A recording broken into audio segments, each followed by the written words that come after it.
Once your phone is hacked, what is in their hands is not simply your device, it is your future. They're selling our future, they're selling our past, they are selling our history, our identity, and ultimately, they are stealing our power.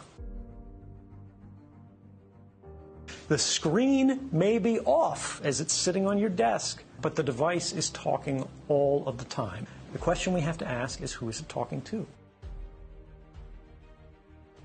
If I get a smartphone and I need to use a phone, I actually open it up before I use it. Anything you can do on that device, the attacker, in this case the government, can do. Before 2013, if you said there's a system that's watching everything you do, the government is collecting records of every phone call in the United States, even for those people who are not suspected of any crime, it was a conspiracy. Yes, there were some people who believed it was happening. Yes, there were academics who could say this was technically possible. The world of 2013, some suspected that this was happening.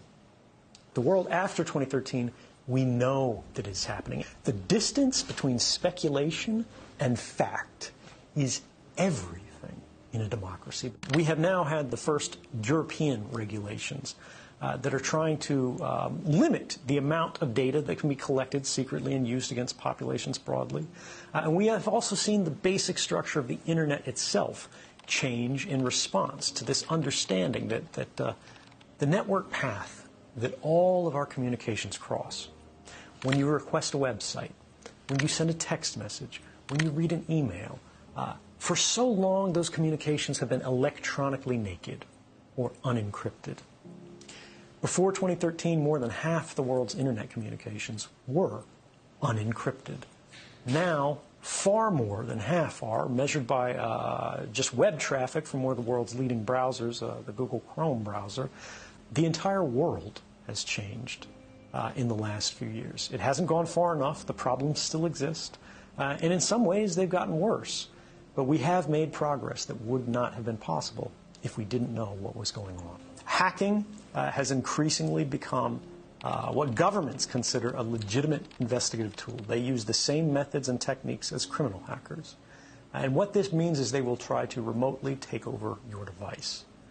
Once they do this, by detecting a vulnerability in the software that your device runs, such as Apple's iOS or Microsoft Windows, they can craft a special kind of attack code called an exploit. They then launch this exploit at the vulnerability on your device, which allows them to take total control of that device. Anything you can do on that device, the attacker, in this case the government, can do. They can read your email, they can collect every document, they can look at your contact book, they can turn the location services on, they can see anything that is on that phone instantly and send it back home to the mothership. They can do the same with laptops. The other prong that we forget so frequently is that in many cases they don't need to hack our devices. They can simply ask Google for a copy of our email box, because Google saves a copy of that. Everything that you ever typed into that search box, Google has a copy of. Every private message that you've sent on Facebook, every link that you've clicked, everything that you've liked, they keep a permanent record of. And all of these things are available not just to these companies, but to our governments, as they are increasingly deputized as sort of miniature arms of government. What about enabling your microphone camera? If you can do it, they can do it. It is trivial to remotely turn on your microphone or to activate your camera, so long as you have systems-level access. If you had hacked someone's device remotely, anything they can do, you can do. They can look up your nose, right? They can record what's in the room. The screen may be off as it's sitting on your desk, but the device is talking all of the time. The question we have to ask is, who is it talking to? Even if your phone is not hacked, right now, you look at it, it's just sitting there on the charger. It is talking tens or hundreds or thousands of times a minute to any number of different companies who have apps installed on your phone. It looks like it's off, it looks like it's just sitting there, but it is constantly chattering. And unfortunately, like pollution, we have not created the tools that are necessary for ordinary people to be able to see this activity. And it is the invisibility of it that makes it so popular and common and attractive for these companies. Because if you do not realize they're collecting this data from you, this very private and personal data, there's no way you're going to object to it. Once your phone is hacked, what is in their hands is not simply your device, it is your future.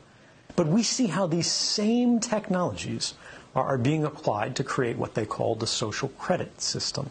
If any of your activities online, if your purchases, if your associations, if your friends are in any way different from what the government or the powers that be of the moment would like them to be, you're no longer able to purchase train tickets. You're no longer able to board an airplane. You may not be able to get a passport. You may not be eligible for a job. You might not be able to work for the government. All of these things are increasingly being created and programmed and decided by algorithms. And those algorithms are fueled by precisely the innocent data that our devices are creating all of the time, constantly, invisibly, quietly, right now. Our devices are casting all of these records that we do not see being created, that in aggregate seem very innocent. You were at Starbucks at this time. You went to the hospital afterwards. You spent a long time at the hospital. After you left the hospital, you made a phone call. You made a phone call to your mother. You talked to her until the middle of the night. The hospital was an oncology clinic.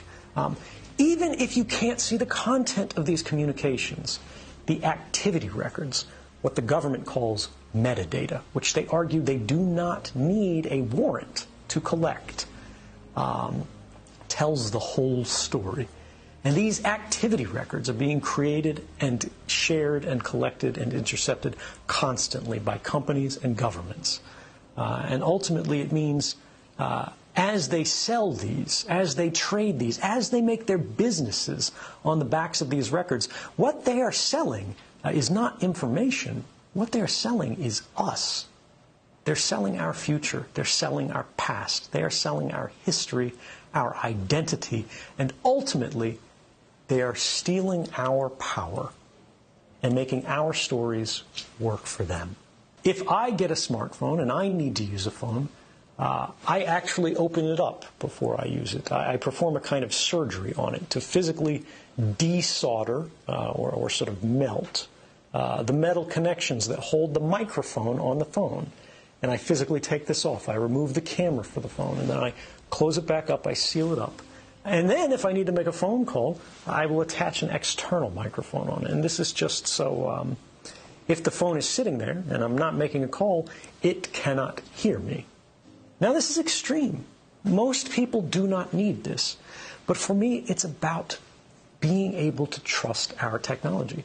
My phone could still be hacked. My laptop could still be hacked. And just as I told you before, the same principles apply to me. If it is hacked, they can do anything to the device that I can do. So my trust in technology is limited.